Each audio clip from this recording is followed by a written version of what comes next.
Welcome back. My name is Kuldeep Prajapat और आज मैं आपके लिए फिर से लाया हूँ एक पोएम जो कि 12th आरबीसी बोर्ड के लिए भी इम्पोर्टेंट है और फर्स्ट ग्रेड के जो एग्ज़ाम है उसके सिलेबस के अकॉर्डिंग भी काफ़ी इम्पोर्टेंट है। ये विलियम शेक्सपियर के द्वारा लिखी हुई है, लेकिन इस पोएम को विलियम शेक्सपियर ने अलग से नहीं लिखा था। विलियम शेक्सपियर की एक पेस्टोरल कॉमेडी है जिसका नाम है एज यू लाइक इट, उसी का एक पार्ट है। उस कॉमेडी में क्या होता है, एक जैक्वस नाम का किरदार होता है जो कि हर समय उदास ही रहता है। तो वो अपनी उदासी में एक मोनोलॉग गाता है। मोनोलॉग का मतलब क्या होता है, देखो साइंस के स्टूडेंट इसको बेटर ढंग से समझ पाएंगे। आपको पता है डाई का मतलब होता है दो और मोनो का मतलब होता है एक। डायलॉग मतलब कि दो जनों के बीच में संवाद। डायलॉग अपने मूवी वाला नहीं अपने बोल सकते कि डायलॉग उसको कहते हैं, नहीं। डायलॉग का मतलब होता है दो जनों के बीच में संवाद, लॉग का मतलब होता है बातचीत।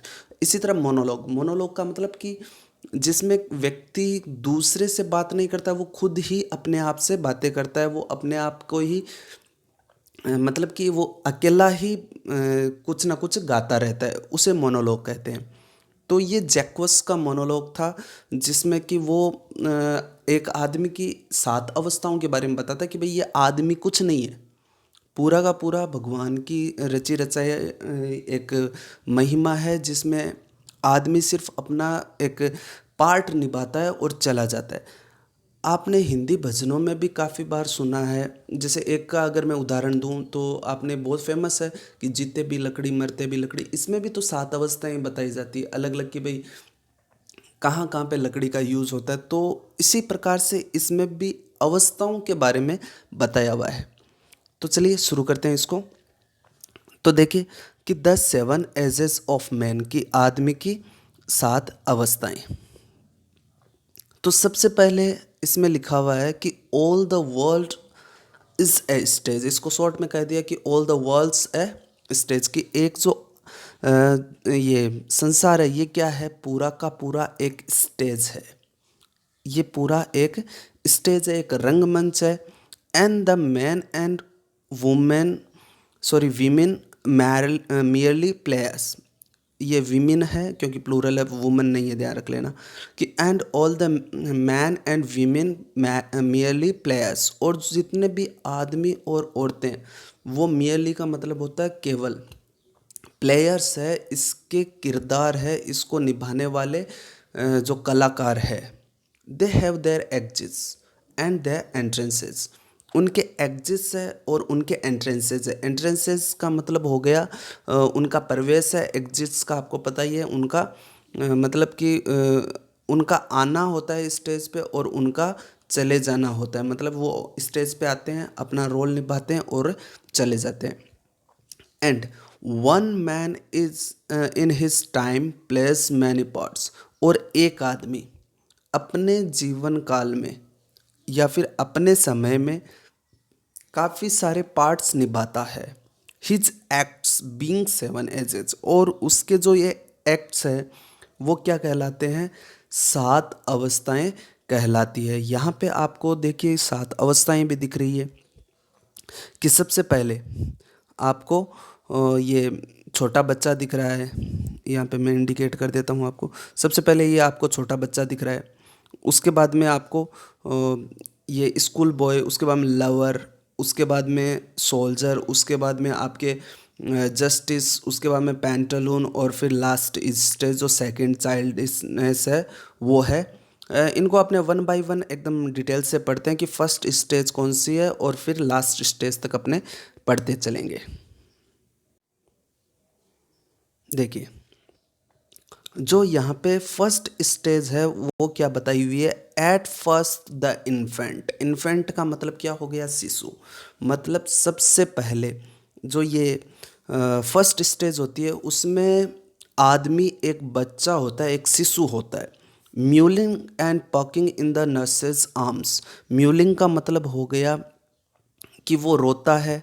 पकिंग का मतलब हो गया वह उल्टियाँ करता है। किस कहाँ पे करता है, नर्सेज आर्म्स। मतलब जो उसको उसकी देखभाल करने वाली होती है, उसकी जो देख रेख करने वाली जो नर्स होती है या फिर उसकी माँ आप कह सकते हो, जो भी उसकी देखभाल करता है, उसकी आर्म्स में, उसकी बाहों में वो क्या कर देता है, उल्टियाँ कर देता है या फिर रोता रहता है। फिर next, and then the whining school boy. Whining का मतलब क्या हो गया? वाइनिंग का मतलब होता है कंप्लेनिंग, जो शिकायत करने वाला होता है। जैसे कि इसमें आपको दिख रहा है, आप भी देखते हो, आपके घर में छोटे बच्चे होंगे जो कि स्कूल जाने के लिए काफ़ी रोते हैं, उनका मन नहीं लगता है स्कूल जाने के लिए, क्योंकि वो घर में ही खुश होते हैं, वहाँ पे जाना वो पसंद नहीं करते हैं एक स्टेज तक। बाद में तो वो जाना स्टार्ट कर देते हैं, लेकिन एक स्टेज तक वो जाना पसंद नहीं करते हैं। And then the whining school boy, तब वह क्या बन जाता है? सेकंड स्टेज में शिकायत करने वाला एक बच्चा बन जाता है। ये मैंने अंडरलाइन किया, वो सेकंड स्टेज है, ध्यान रख लीजिएगा। आपको यहाँ पे क्वेश्चन बन सकता है कि which is the second stage of the 7 ages, कि 7 अवस्थाओं की दूसरी अवस्था कौन सी है, या फिर आपसे ये पूछ सकते हैं कि भाई 7 एजेस के नाम लिखिए, तो भी आपको ये लाइन से आपको बताने हैं। फर्स्ट थी इन्फेंट, सेकेंड है ये whining school boy with his satchel. Satchel को देखो मैंने डायग्राम में भी इंडिकेट किया है। सेचल का मतलब हो गया उसका जो बैग होता है वो, कि ये स्कूल बॉय बन जाता है किसके साथ में? अपने सेचल के साथ में। और शाइनिंग मॉर्निंग फेस, उसका जो फेस होता है वो एकदम शाइनिंग होता है, एकदम चमकदार होता है, जैसे सुबह सुबह सूर्य कैसे चमकता है वैसे ही उसका फेस है। क्रीपिंग, क्रीपिंग का मतलब होता है रेंगना, ठीक है। लाइक स्नेल, स्नेल आपने देखा होगा, यहाँ पे पिक में मैं आपको दिखाने की कोशिश करता हूँ, ये रहा pick.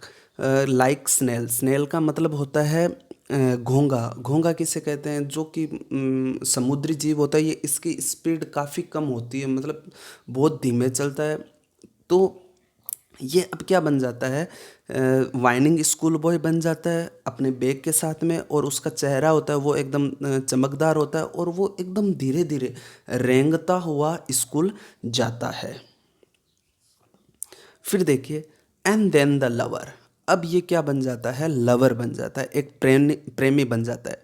Saying like furnace, saying का मतलब होता है आहें भरना, ठीक है। फर्नेस का मतलब हो गया भट्टी। अब मतलब ये भट्टी की तरह गरम गरम आहें भरता है विथ ए वॉफुल।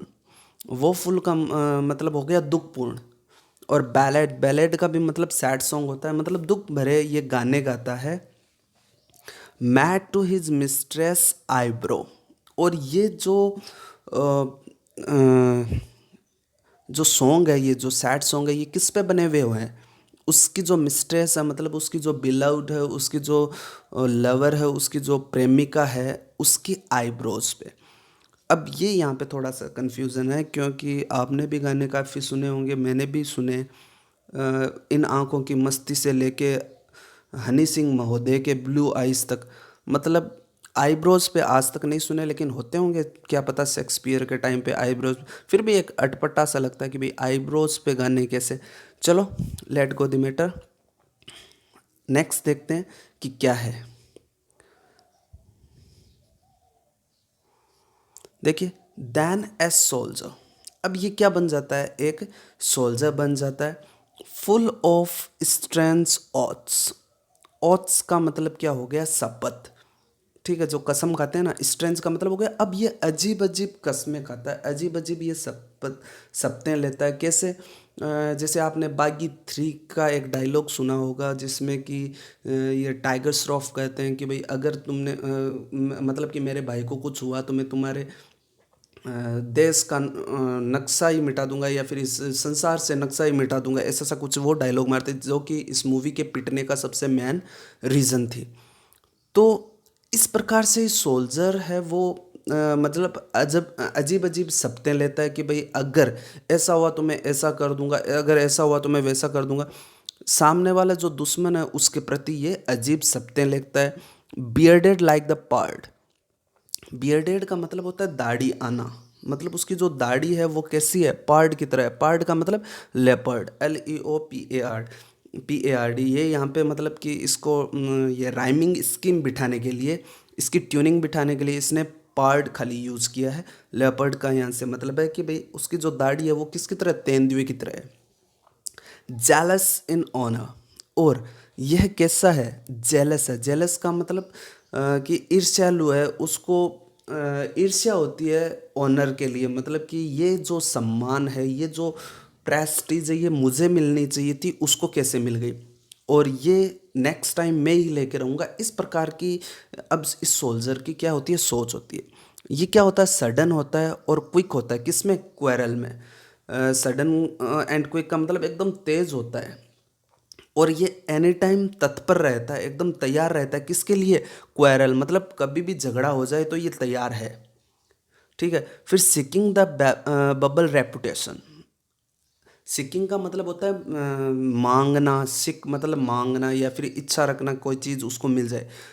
जो बबल रेपुटेशन, ऐसी रेपुटेशन, रेपुटेशन का मतलब इज्जत, ऐसी रेपुटेशन जो कि बबल है। बबल मतलब बुलबुले की तरह, मतलब जो ज़्यादा देर नहीं चलने वाली है। Even in the cannons mouth. तो उस छोटी सी इज्जत के लिए, उस नाम मात्र की इज्जत के लिए, उस क्षणिक इज्जत के लिए वह कहाँ जाने के लिए तैयार है? कैनन्स माउथ, मतलब तोप के मुंह में भी जाने के लिए तैयार है। कैनन का मतलब होता है तोप। यानी कि अगर छोटी सी इज्जत है या फिर ऐसी इज्जत जो कि थोड़ी देर ही चलने वाली है, उसके लिए वो बड़े से बड़ा खतरा भी उठाने के लिए तैयार है।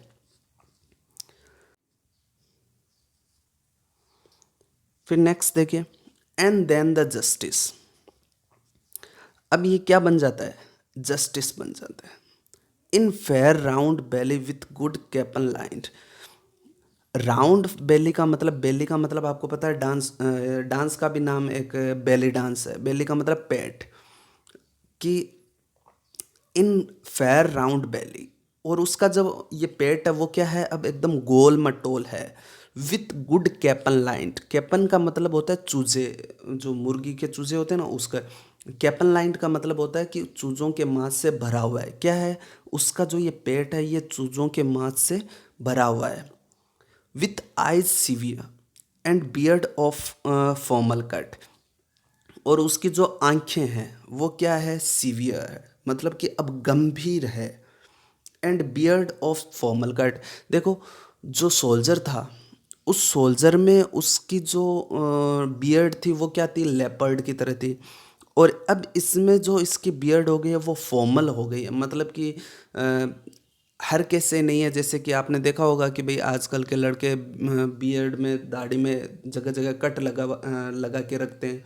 लेकिन एक उम्र के बाद में जो व्यक्ति है वो उस प्रकार की दाढ़ी वगैरह नहीं बनाता है। वो एकदम हिसाब से दाढ़ी बनाता है, एकदम जो फॉर्मल होता है लुक, कि मतलब कहीं पे भी जाए ऑफिशियल जो लुक होता है, उस हिसाब की वो दाढ़ी रखता है। तो इस प्रकार से जो ये अब जस्टिस बन जाता है, तो ये भी इस प्रकार की ही दाढ़ी रखता है। Full of white sauce. Wise सोच का मतलब होता है कहावतें। ठीक है। वाइज का मतलब बुद्धिमत्तापूर्ण कहावतें। अब उसके पास में है, उसके पास में बहुत सारी ऐसी कहावतें हैं जो कि मतलब उसकी बुद्धि को प्रदर्शित करता है, मतलब कि वो बहुत अच्छी अच्छी कहावतें अब वो कहता है। And modern instances. और अब इसकी जो इंस्टांस है, इंस्टांस का मतलब होता है उसकी उदाहरण। जो उसके उदाहरण है वो मॉडर्न है, एकदम नए हैं, आज की जनरेशन के उसके उदाहरण हैं। And so he plays his part. और इस प्रकार से वो अपना पार्ट निभाता है, इस प्रकार से वो अपना जो ये किरदार है वो निभाता है।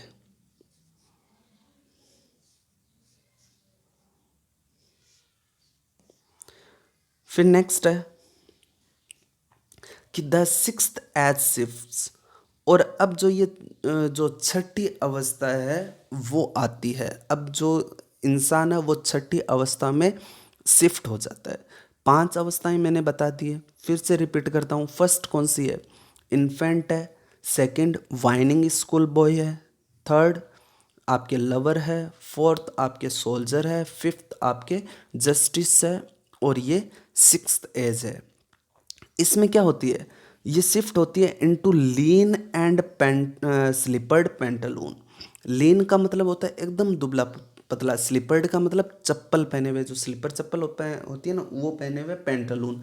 पेंटालून क्या है एक्चुअल में? जो जो 16th सेंचुरी 16वीं शताब्दी के आसपास का जो समय था, उस समय जो इटली है उसमें एक इटालियन कॉमेडियन कैरेक्टर था, जो कि जो यहाँ पे जो ये पिक है इस प्रकार से कुछ दिखता था। मतलब कि एक बेवकूफ़ सा दिखने वाला किरदार था ये, और ये कॉमेडी शो करता था, कॉमेडी कैरेक्टर था जिसको अपने पेंटालून कहते हैं। तो इसमें ये अब शिफ्ट हो जाता है, और ये मतलब दुबला पतला होता है, चप्पलें पहने हुआ होता है और पेंटालून होता ही है इसका, फिर विथ स्पेक्टल्स ऑन नोज, और उसकी आंखों पे क्या होता है, चश्मा होता है, and pouch on side. Pouch का मतलब होता है चमड़ी लटक जाना, जो मतलब पाउच की तरह चमड़ी लटक जाती है साइड से, मतलब बगलों से उसकी, आपने देखा होगा बूढ़े व्यक्ति की जो चमड़ी होती है वो लटक जाती है। His youthful horse. अब देखो जो हौज है वो दो तरीके से होते थे। एक तो होता था जो कमर से लेके घुटनों तक एक पायजामा टाइप से होता था, जो कि कभी कभी पैरों तक भी आता था, और जो जुराब जुराब होती थी उनको भी हौज बोला जाता था। तो दोनों आप मतलब ले सकते हो, या तो आप जो पायजामा टाइप से होता है उसको ले लो, या फिर आप जो जुराबें होती है उनको ले लो।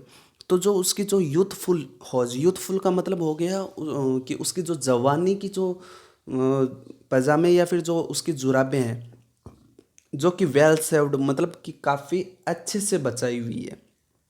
A world to wide. अब जितना बड़ा संसार है उतनी बड़ी वो हो गई है। एक्चुअल में कोई चीज़ बड़ी नहीं हो सकती, लेकिन इसका मतलब क्या है वो आगे समझ में आएगा कि भाई अब उसके लिए संसार जितनी बड़ी वो चीज़ें लग रही है। कैसे? फॉर हिज श्रंक सेंक। जो श्रंक है ये यहाँ पे एडजेक्टिव का काम कर रहा है, सेंक का मतलब होता है टांगे, और ये एक्चुअल में श्रिंक की थर्ड फॉर्म है, श्रिंक श्रंक श्रंक। तो ये श्रंक का मतलब होता है सिकुड़ी हुई, क्योंकि आपको पता है कि जवानी में ये सोल्जर रहा हुआ है, काफ़ी मतलब कि मस्कुलर बॉडी वाला ये पर्सनैलिटी रहा हुआ है। तो उस समय उसकी टांगें थी वो काफ़ी मोटी ताजी थी, लेकिन अब ये बूढ़ा हो चुका है तो ये इसकी जो टांगें है वो एकदम सिकुड़ गई है। And his big manly voice. Manly man से बना हुआ है, मैन का मतलब मर्द और मैनली मतलब मर्दाना।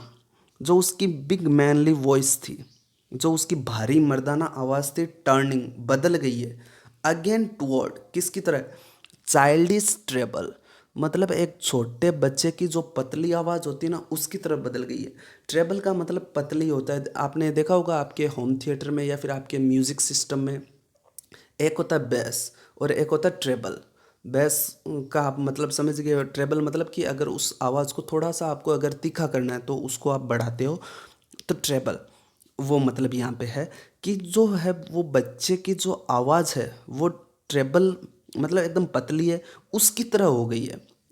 पहले मैनली वॉइस थी, मर्दाना आवाज़ थी, अब एक बच्चे की तरह पतली आवाज़ बन गई है। ठीक है, ट्रेबल पाइप्स ये साथ में ही है। फिर विसल्स इन हिज साउंड, और उसकी आवाज़ में अब क्या है, अ, एक साउंड है, उसकी आवाज़ में एक साउंड है, वो किसका है, विसल का। एक मतलब अब जब भी वो बोलता है ना तो बच्चे की तरह पतली आवाज़ है और सीटी बजती है उसकी आवाज़ में। क्लियर? फिर देखते हैं, ये लास्ट सीन ऑफ ऑल है, मतलब अब ये लास्ट सीन है, लास्ट स्टेज है, लास्ट एज है, that ends this strange eventful history. ठीक है, और जो कि इस जो ये जो स्ट्रेंज इवेंटफुल हिस्ट्री इसका एंड है। स्ट्रेंज का मतलब आपको पता है कि जो ये अजीब है, और इवेंटफुल मतलब ये जो घटना, इवेंट का मतलब घटना होता है, ये घटनाक्रम वाली जो भी हिस्ट्री है इसका एंड है ये लास्ट का। इसको अपने क्या कहते हैं, सेकंड चाइल्डिशनेस कहते हैं। सेकंड चाइल्डिशनेस का मतलब आपको पता है कि भाई दूसरा बचपन, जो पहला बचपन था उसमें भी खास देख रेख की ज़रूरत होती है, उनको अपने को खाना खिलाना पड़ता है, सब चीज़ें अपने को करनी पड़ती है। उसी तरह सेकंड चाइल्डिशनेस मतलब ये जो दूसरा बचपन आ गया, इनमें भी बड़े बुजुर्गों की अपने को खास देख रेख करनी पड़ती है, उनको मतलब कि अपनी काफ़ी ज़्यादा ज़रूरत होती है। ये जो सेकंड चाइल्डिशनेस है वो क्या है, मिया ओब्लिवियन है। ओब्लिवियन का मतलब भूला हुआ, कि इसमें आदमी हर चीज़ भूल ही जाता है। अब उसको कुछ ज़्यादा याद नहीं रहता है। अगर आप उनके सामने जाके बैठोगे तो वो आपको हो सकता है एक बार पहचाने नहीं, फिर आप बताओगे तब वो आपको पहचानेंगे। इसमें क्या होता है, सेंस टीथ। सेंस टीथ यहाँ पे जो देखिए सेंस काफ़ी बार आया है। सेंस का मतलब होता है विदाउट, ठीक है। सेंस का मतलब क्या होगा, विदाउट। तो सेंस टीथ मतलब बिना दांतों के, सेंस आइज बिना आंखों के, सेंस टेस्ट मतलब बिना किसी टेस्ट के, सेंस एवरीथिंग मतलब सब कुछ के बिना। अब इस अवस्था में कुछ भी नहीं रहता है। इस अवस्था में आदमी के पास सिर्फ भूला है, मतलब कि आदमी सब कुछ भूल जाता है और किसी भी चीज़ की उसके पास कुछ नहीं होता है, उसके पास सब चीज़ों की कमी ही होती है। तो ये आपके पोएम थी 7 एजेस ऑफ मैन। इसमें मैं आपको मेनली क्वेश्चंस कहाँ से बनते हैं वो आपको पता ही है। वो आपने पूरी पोइम अगर पढ़ी है ध्यान से तो आप इजीली बता सकते हो कि कहाँ कहाँ से क्वेश्चंस बन सकते हैं। जैसे कि एक तो 7 अवस्थाएं, तो infant first, whining school boy second, lover third, justice soldier fourth, justice fifth, उसके बाद में आपके पेंटालून सिक्स और सेवन्थ सेकंड चाइल्डनेस ये है। फिर इसके बाद में और क्या क्वेश्चंस बन सकते हैं, ये छोटे छोटे क्वेश्चंस बन सकते हैं कि भाई किसकी तुलना लेपर्ड से की गई है, या फिर आपके जो फर्नेस की तरह आहे कौन भरता है, या फिर कौन सी स्टेज में जो नोज के ऊपर स्पेक्टल्स आ जाता है या फिर पाउच बन जाते हैं, या फिर कौन सी एज में आदमी सिर्फ बिना सब कुछ मतलब कि भूल जाता है, उसके पास कुछ नहीं हो। इस प्रकार से आपके क्वेश्चंस यहाँ से फॉर्मेशन हो सकते हैं। सेंट्रल आइडिया आपको सबका पता होना चाहिए। और एक बार आप फिर से पोइम को अच्छे से देख लेना। आई होप आपकी ये अच्छे से समझ में आई होगी, और आपके बेस्ट रिजल्ट के लिए मैं आपके लिए शुभकामना करता हूँ। Thank you.